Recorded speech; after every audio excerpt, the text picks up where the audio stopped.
Élémentaire, mon cher Nico, une émission présentée par Nicolas Blondet, expert en qualité d'air intérieur. Chères auditrices, chers auditeurs d'Élémentaire, mon cher Nico, bonjour, bienvenue pour cette nouvelle émission. On ne compte plus, on a passé les 160 émissions il y a quelques temps.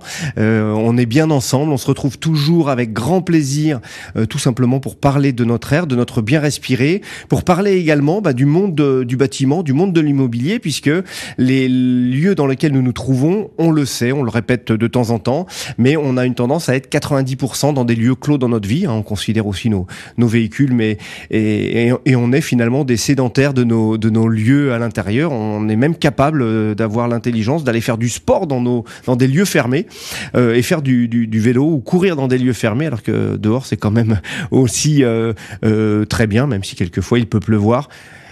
Il peut pleuvoir. Quel grand mot ces temps-ci, puisque on a plutôt de la haute chaleur. Beaucoup s'accordent à dire qu'on a des problématiques fortes qui vont se mettre devant nous. Elles sont pas tellement au niveau du froid de l'hiver, même si on peut avoir des pics et des descentes pour le chauffage. On va avoir aussi justement de la prise en compte de la chaleur l'été et de la surchauffe de nos bâtiments qu'il va falloir traiter. Alors pour cette surchauffe du bâtiment, il y a des solutions, autant que pour le chauffage, bien entendu, et notamment la pompe à chaleur. On va l'évoquer, on a quelques liens aussi avec la qualité de l'air, qui est importante et qui est un outil et je dirais même un matériel plus qu'efficace si on en croit les progressions des dernières années. Et pour en parler, on peut pas faire mieux. J'ai avec moi François Deroche. Bonjour François, bienvenue sur l'émission. Bonjour Nicolas. Comment ça va ? Parfaitement, je suis très heureux d'être avec vous. Vous respirez bien ? Ah oui, je respire pas mal. Ouais, bon, ça va. Après un Covid. C'est ça. Maintenant, ça quelques reliquats qui restent, mais bon, ça va. On a la distanciation, on est bien ici. Alors, François Deroche, vous êtes ici, alors vous travaillez chez Daikin, mais vous êtes ici chez Daikin en tant que directeur marketing depuis pas mal d'années, puisque ça fait quelques années que vous y êtes. 30 ans. 29 ans, je crois, précisément. Voilà. C'est ça. J'ai quelques renseignements de vos collègues. Mais surtout, vous êtes le président de l'AFPAC. Qu'est-ce que l'AFPAC ? Et qui est François Deroche au sein de l'AFPAC ? Alors, effectivement, j'ai été élu président de l'Association française des pompes à chaleur. C'est une association qui a été créée il y a 20 ans, en 2002, et qui a pour vocation de défendre en fait l'intérêt énergétique de la pompe à chaleur et typiquement, c'est une solution qui s'inscrit parfaitement dans l'actualité, puisqu'on parle beaucoup de sobriété, de bas carbone, d'assurer une transition énergétique forte. Eh bien, les pompes à chaleur, c'est la réponse, on va dire, c'est une des réponses. Il y en a plusieurs, évidemment, à tous ces enjeux qui vont peser sur les ménages. Donc, ça permet de réduire sa consommation d'énergie, ça permet de réduire également les émissions carbone par rapport aux énergies fossiles. Donc on coche pas mal de cases qui vont intéresser vos auditeurs et qui vont permettre d'assurer le développement de solutions à énergie renouvelable dans le futur.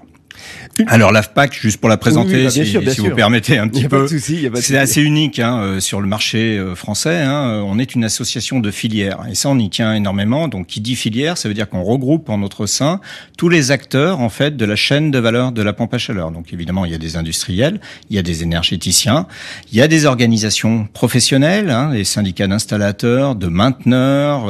Important la maintenance. La maintenance, pour garder la performance, primordial effectivement pour assurer la pérennité de l'usage de fonctionnement des systèmes pompes à chaleur.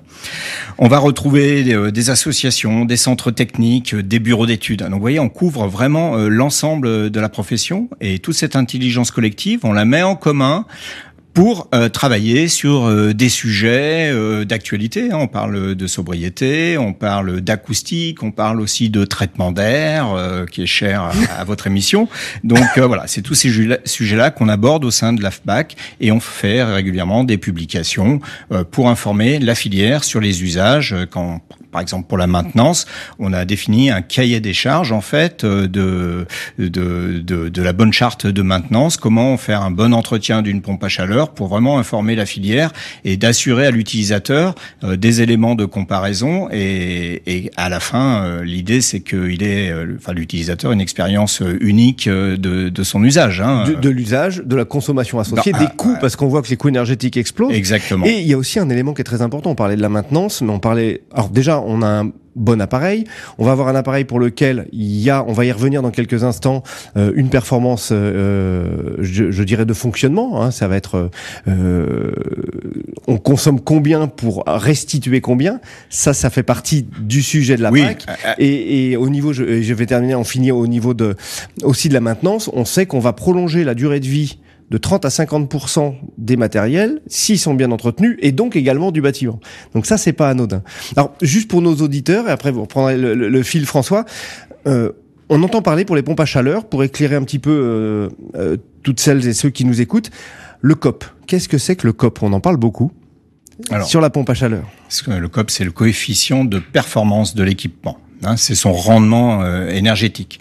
Alors maintenant, avec les nouvelles réglementations mises en place au niveau européen, on parle plus de SCOP. C'est le rendement saisonnier de la pompe à chaleur qui reflète en fait la consommation énergétique de la pompe à chaleur sur sa durée de chauffe, si on raisonne en mode chaud, ou sur la durée de froid si on raisonne en mode froid. Parce que oui, je rappelle, les pompes à chaleur font aussi du rafraîchissement.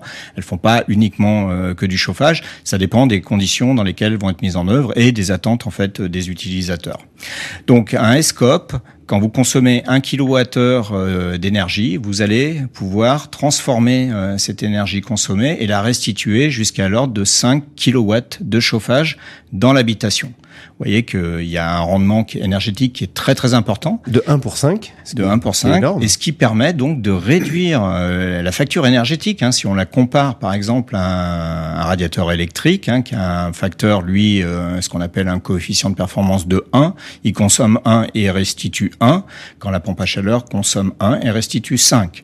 Donc voilà, je vous laisse imaginer un petit peu l'avantage quand on parle. Pour nos auditeurs, on peut le vulgariser. On dit voilà, vous avez 1 euro qui vous coûte 1 et de l'autre côté, on prend 1 euro mais on en récupère 5. Et c'est ça. C'est exactement ça. C'est une notion à vraiment prendre en compte parce que le porte-monnaie en ce moment est plus que regardé et à l'approche de l'hiver, et puis on arrive dans une crise géo-énergétique, donc avec le drame ukrainien qui fait que effectivement la facture énergétique va flamber. Même si en France on est quand même plutôt bien protégé par rapport aux autres pays, européens. Néanmoins, c'est tout l'intérêt de la solution pompe à chaleur puisqu'elle va permettre donc de maintenir, on va dire, une facture énergétique acceptable pour les contribuables. Alors au niveau des différentes pompes à chaleur, on le voit. Ici sur l'émission on parle de la qualité de l'air, mais une pompe à chaleur, vous le disiez, elle est RR. Il y a de la RO, il y a de l'hybride. Et de la géothermie. Et il y a des ballons thermodynamiques également qui assurent en fait la production de l'eau chaude sanitaire. Donc, vous voyez que les pompes à chaleur, elles contribuent donc à la décarbonation du chauffage, mais également à la décarbonation aussi de la production d'eau chaude sanitaire. Donc voilà, on couvre l'ensemble, je dirais, de l'aspect du confort de l'utilisateur. Si on parle par exemple des packs RR, les packs RR, elles ont cet avantage là également, c'est de contribuer aussi à la qualité d'air intérieur, puisque sur les systèmes de packs RR qu'on installe en version murale ou en version console, on retrouve des filtres haute efficacité ou désodorisants, et pour certains qui éliminent également les virus. On est dans votre sujet. Si on raisonne de façon un petit peu plus globale sur des applications tertiaires, les pompes à chaleur peuvent alimenter aussi des centrales de traitement d'air et assainir l'air sur des bâtiments publics, des théâtres, des écoles, par exemple. Voilà. Oui, parce que je regardais des dimensionnements, on est capable d'aller traiter de 10 mètres cubeurs jusqu'à 140 000 quand même. Oui. Donc c'est vraiment des éléments colossaux, et encore on parle pas d'autres univers où c'est encore plus gros dans la grosse industrie. Donc sur ces pompes à chaleur, vous le disiez, il y a le traitement qui se fait avec les consoles et les filtres, mais il y a aussi une autre prise en compte qui sont les systèmes gainables. qui sont aussi intéressants parce qu'on est sur ceci, on est capable d'arriver avec une entrée d'air permanente de l'air neuf, puisqu'on sait que même si on filtre, même si on amène, l'air neuf est primordial dans nos logements, puisque c'est lui qui va nous permettre de mieux respirer. Un air vicié, évidemment, il aura beau être filtré, à un moment donné, ça va plus passer, et il va falloir pas ouvrir les fenêtres, mais s'assurer de ce bon mouvement. Et donc, c'est tous ces, et c'est là l'enjeu, c'est on assiste à des couplages de systèmes et qui permettent d'être efficients et ouais, tout à fait. de préserver notre qualité de l'air. Effectivement, l'intérêt, c'est de pouvoir mettre en surpression un local et d'injecter un peu plus d'air neuf, de le traiter pour élever sa température si on a besoin de chauffage ou pour la baisser si on a besoin de rafraîchissement, de l'assainir grâce au système de filtration de la pompe à chaleur et de le diffuser un air sain en fait pour l'utilisateur. Et ce qui est intéressant aussi, c'est que dans ces types de systèmes, on est capable d'aller chercher l'air autour de la maison à l'endroit le moins exposé peut-être par rapport à une route passante et d'autres pollutions. Oui, alors ça c'est les règles de l'art. Donc l'installateur va toujours chercher effectivement une zone, si possible au nord, puisque c'est là où il y a le moins d'apport solaire. Donc ça évitera de rentrer de l'air trop chaud dans la maison, donc de réduire et trop sec, et de réduire effectivement aussi la consommation d'énergie de facto. Voilà. Alors la pompe à chaleur, très bonne solution. On assiste, je le disais en préambule, on assiste vraiment à une explosion du marché. Là, c'est vraiment une progression qui est très forte depuis quelques années. On est sur quel chiffre en France? Est-ce que on peut dire il y a combien de maisons ou combien de logements sur 10 qui sont équipés avec ce type de matériel, et quelle est la tendance? Voilà. Bon, il s'est vendu en 2021 1 300 000 pompes à chaleur, toutes technologies confondues. Le taux de pénétration de la pompe à chaleur en maison individuelle est de l'ordre de 9,4%. Donc vous voyez que c'est quand même pas non plus énorme en termes de solutions de générateurs de chauffage. Et si on raisonne en logement collectif, d'après les études Seren qui datent de 2019, c'est 0,9%. Donc il y a un travail colossal encore qui reste à faire pour l'ensemble de la filière, pour s'inscrire dans une massification en fait de solutions de pompe à chaleur qui vont répondre en fait aux enjeux de lutte contre le réchauffement climatique.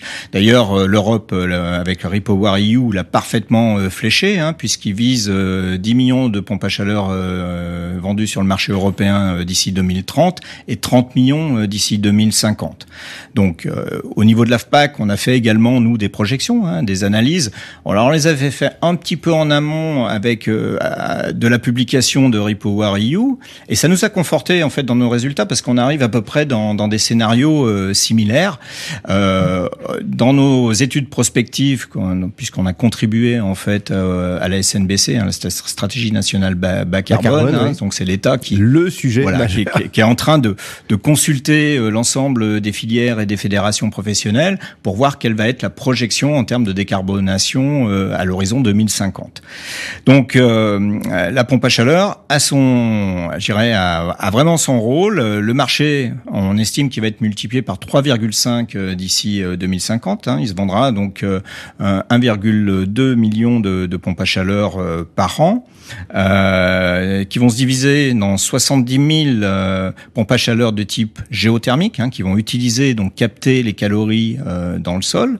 Ça, c'est une vraie progression et je dirais une prise en conscience que l'énergie commence à coûter très cher, et on va prendre celle qui est disponible quasi gratuitement. Et elle est gratuite, et surtout elle est très stable, puisque dans le sol vous n'avez pas de variation de température. Donc ce qui confère à la solution PAC géothermique une stabilité de fonctionnement et un rendement optimum toute l'année, que ce soit en été mais également en hiver.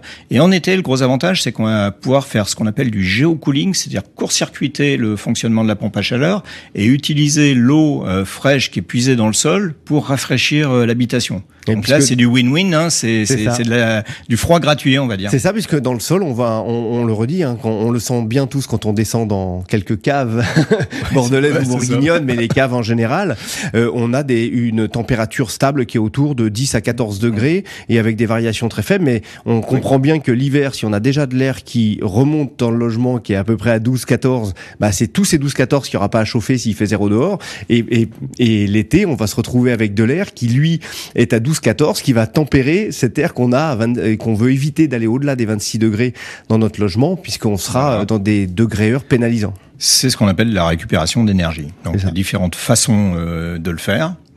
Donc sur cette prospective également 850 000 pompes à chaleur aérothermiques et puis 1,1 million de pompes à chaleur dites RR qui vont assurer également une partie du traitement d'air. Au niveau de la pompe à chaleur RR, un petit avantage de celle-ci, on arrive à avoir quand on a besoin d'un petit peu plus de chaleur, on a quand même le gain du degré qu'on veut de supplémentaire, il est très rapide sur le vecteur R. Le principe, c'est effectivement la réactivité du système, puisqu'on est sur un système à air pulsé. Donc c'est très très réactif. Ça peut être piloté à distance. Maintenant, toutes les machines sont connectées, donc vous partez si vous avez ça dans vos résidence secondaire, vous partez, vous l'allumez en partant, vous arrivez, vous avez la température désirée dans le logement. Donc ça, c'est plutôt des avantages en termes de souplesse, on va dire, d'utilisation. Ce que je voulais également revenir sur l'aspect prospective, ce qui est très très important également, c'est que cette volonté de développement des pompes à chaleur, ça va également contribuer à éviter 80 millions de tonnes d'émissions carbone dans l'atmosphère. Donc ça, 80 millions de tonnes. Ça, c'est quand même colossal. Énorme. Et voilà, il faut quand même bien sensibiliser nos auditeurs sur le fait que la pompe à chaleur, c'est une des solutions pour la décarbonation. Et quand on sait en plus que normalement notre bilan carbone par habitant, il devrait être de 2 tonnes à l'année.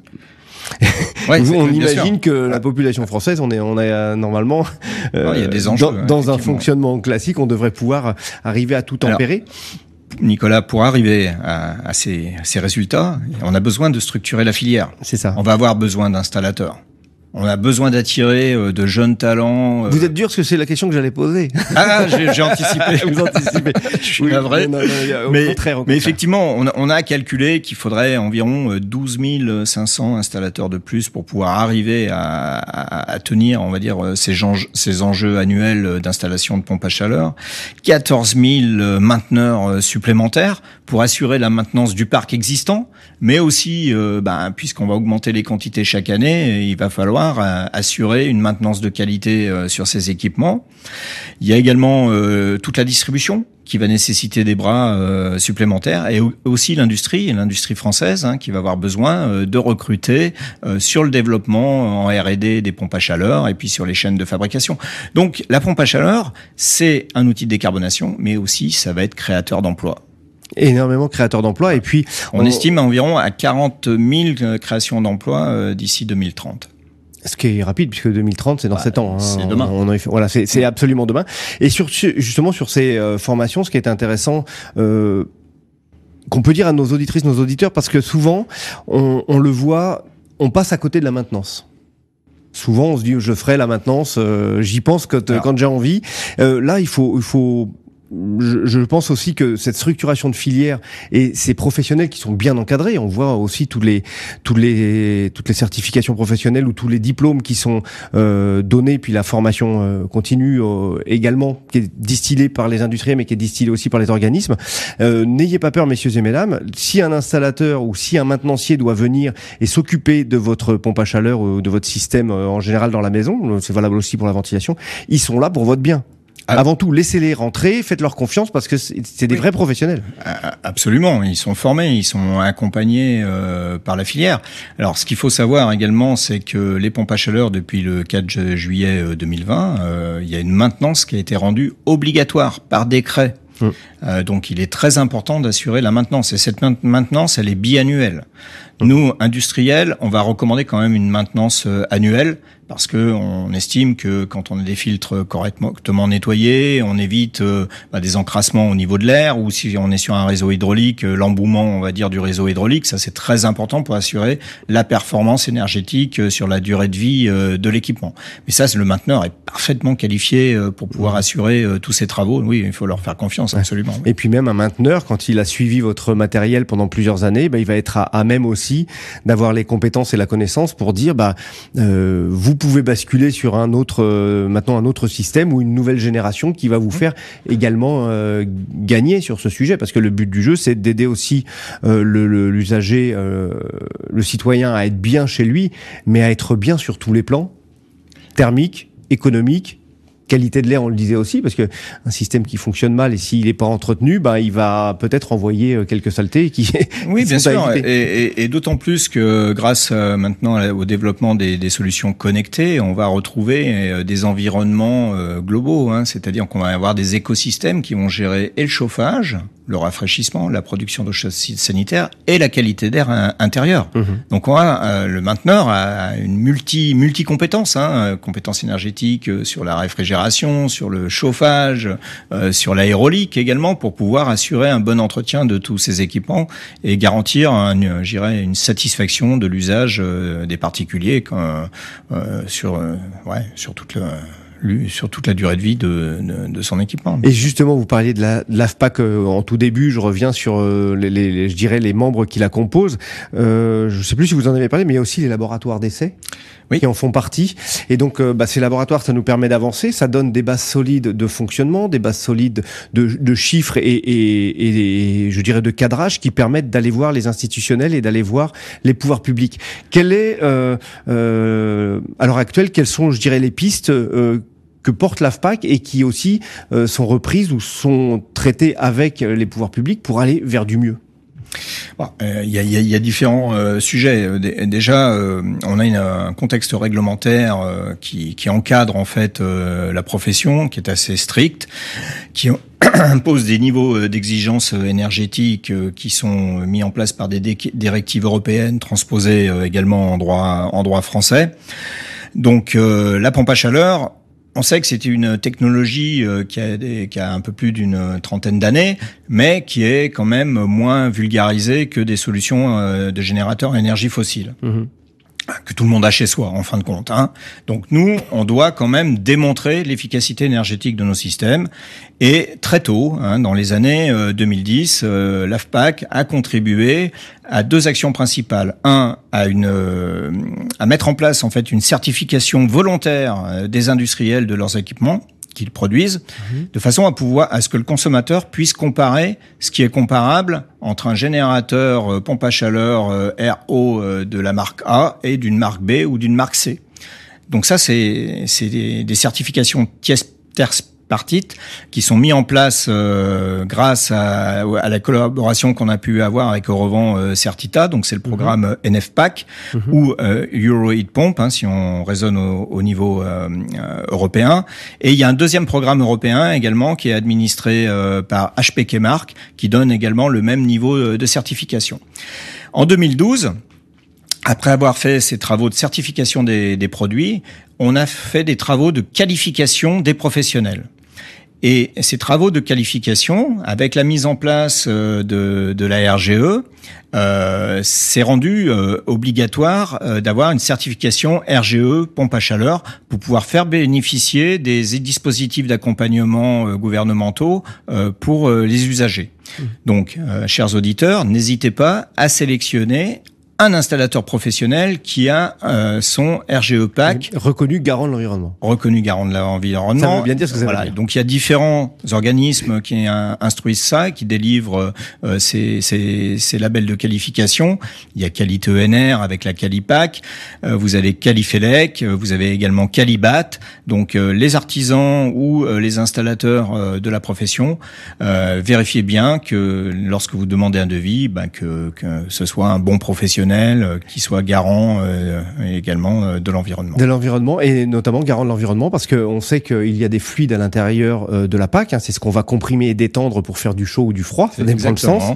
Et également des professionnels qualifiés, cette filière qui est montée en compétences, elle est là aussi pour que ces fluides ils soient bien gérés et qu'on n'ait pas de problématique derrière d'atteinte à l'environnement quelle qu'elle soit, même si de plus en plus on a moins de fluides et des fluides plus efficaces et plus neutres, mais ça reste quelque chose d'important et on fait pas ça au petit doigt levé en se disant je sais. Alors, oui, et c'est très très important merci d'aborder ce sujet-là, Nicolas. Oui, effectivement, les professionnels qui interviennent sur des équipements thermodynamiques tels que les pompes à chaleur doivent avoir une attestation de capacité.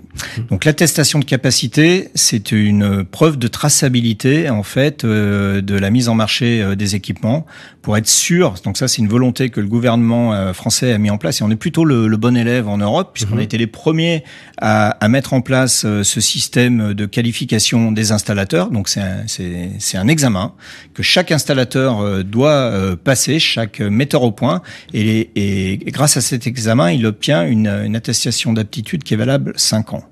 Et elle est renouvelable donc tous les 5 ans. Donc il faut vraiment s'assurer que les opérateurs qui viennent chez vous aient cette attestation d'aptitude et que l'installateur qui a fait l'achat d'un système thermodynamique contenant des fluides fluorés, parce que c'est là qu'est le cœur du sujet. Il faut pas éviter de les émettre accidentellement dans l'atmosphère. Et pour ça, il faut des professionnels formés et des entreprises qui soient attestées en préfecture avec cette fameuse attestation de capacité. Et ce que je disais tout à l'heure également, quand on a quelqu'un qui fait de la maintenance et que votre pompe à chaleur elle a pris quelques années et qu'il est nécessaire de la changer, il va être aussi là pour assurer le traitement derrière pour le recyclage dans les bonnes règles de l'art, parce que c'est extrêmement important. Il faut pas absolument pas passer à côté de ça. Ouais. Autant la pompe à chaleur contribue à la décarbonation, mais les réfrigérants que nous utilisons à l'intérieur de ces pompes à chaleur ont un impact quand même sur le réchauffement climatique. Donc il est important de absolument éviter de les rejeter dans l'atmosphère et de faire appel donc à des gens qui ont été formés pour ça, qui vont recycler donc le réfrigérant lorsque l'équipement est en fin de vie, donc ils vont le récupérer dans des bouteilles et ces bouteilles vont être envoyées dans des usines de régénération et c'est plutôt vertueux, on rentre dans le principe d'économie circulaire parce que ce réfrigérant recyclé va être régénéré et ça va éviter de fabriquer de nouvelles molécules, le temps que l'industrie migre en fait sur les équipements neufs, sur des solutions avec des réfrigérants à faible PRP. Donc on parle beaucoup d'hydrocarbures en ce moment. Donc il y a un projet de révision de ce qu'on appelle la F-gaz qui encadre en fait le développement technologique des pompes à chaleur avec les substances les fluides caloporteurs qui sont mis en œuvre dans les pompes à chaleur, qui est en cours de discussion au niveau de l'Europe. Donc voilà. Donc là, il y aura des arbitrages qui vont venir dans les mois qui viennent. On devrait être fixé, je pense, d'ici mi-2023, avec des nouvelles orientations stratégiques pour l'industrie. Donc de la R&D à mettre en place, des nouvelles formations pour les installateurs, en fonction des réfrigérants qui seront utilisés. Eh ben, je crois qu'on pourrait parler des heures encore. Il y a beaucoup de sujets. On va finir. Je voulais donner le mot de la fin, François. Encore merci de nous avoir rejoints sur le plateau d'Élémentaire. On a parlé de Pâques. On rappelle, c'est une solution pérenne qui va permettre de préserver l'environnement et également d'avoir des consommations, je dirais, issues d'éléments fossiles bien moindres. Et surtout, n'hésitez pas à vous renseigner parce que pour chez vous, toutes les solutions qui sont associées le sont également, ce qu'on appelle avec du couplage énergétique, avec des systèmes de ventilation, du traitement de l'air. Il y a aussi sur les pompes à chaleur qu'on appelle des triples services, on a aussi la génération de l'eau chaude sanitaire. Donc c'est en fait un élément qui nous permet de faire beaucoup de choses. Renseignez-vous, comme je dis toujours, convaincre ça sert pas à grand chose, mais il faut donner à réfléchir et on est ici sur le plateau de l'émission pour le faire, pour que chacun après, par ses informations et ses connaissances, fasse les bons choix pour lui, puis les bons choix en général avec un environnement plutôt éclairé. François, le mot de la fin ? Peut-être au nom de l'AFPAC, bien entendu. Oui, alors effectivement, l'AFPAC est ravi. Merci de votre invitation. Déjà, c'était un bon temps d'échange. Ce qu'on peut dire, c'est que quand même la pompe à chaleur, grâce à sa performance énergétique et la solution idoine en fait pour répondre aux enjeux carbone et aux enjeux de sobriété énergétique, on va dire à court terme, mais voire même à long terme en termes d'émissions carbone et de lutte contre le réchauffement climatique. Mais en plus, tout cet aspect de densification et de massification de ces solutions vont être créatrices d'emplois. Et donc là, pour tous vos auditeurs qui auraient une petite appétence à venir rejoindre cette filière pompe à chaleur, venez vous renseigner, venez sur le site de l'AFPAC et vous trouverez tout un tas d'informations très utiles pour éviter des abus ou tous les bons conseils sur son processus d'achat, ce qu'il faut penser, à qui s'adresser, etc. Tout est en ligne sur le site de l'AFPAC. Voilà. Ah oui, tout est en ligne de manière claire, j'ai regardé. Par contre, à www.afpac.fr Org. Vous alliez me faire douter là, Nicolas. Merci beaucoup François, belle journée à vous, chers auditrices, Merci. chers auditeurs. On n'oublie pas, on va se balader, on prend l'air, on va dehors, c'est là encore qu'il est le meilleur, hein, mais même si dedans on y fait très attention, mais on est quand même à la base des êtres humains qui venons de quelques milliers d'années d'évolution, mais on était dehors avant tout et on est bien quand on respire un bon grand air, et quand on est dedans, préservons-le le mieux possible et faisons-y attention pour nous, pour les générations futures et tout ce qu'on aime. À très bientôt, c'était Élémentaire. Élémentaire, mon cher Nico, une émission à réécouter et télécharger gratuitement sur radio-imo.fr, l'application mobile Radio Imo et sur tous les agrégateurs de podcasts.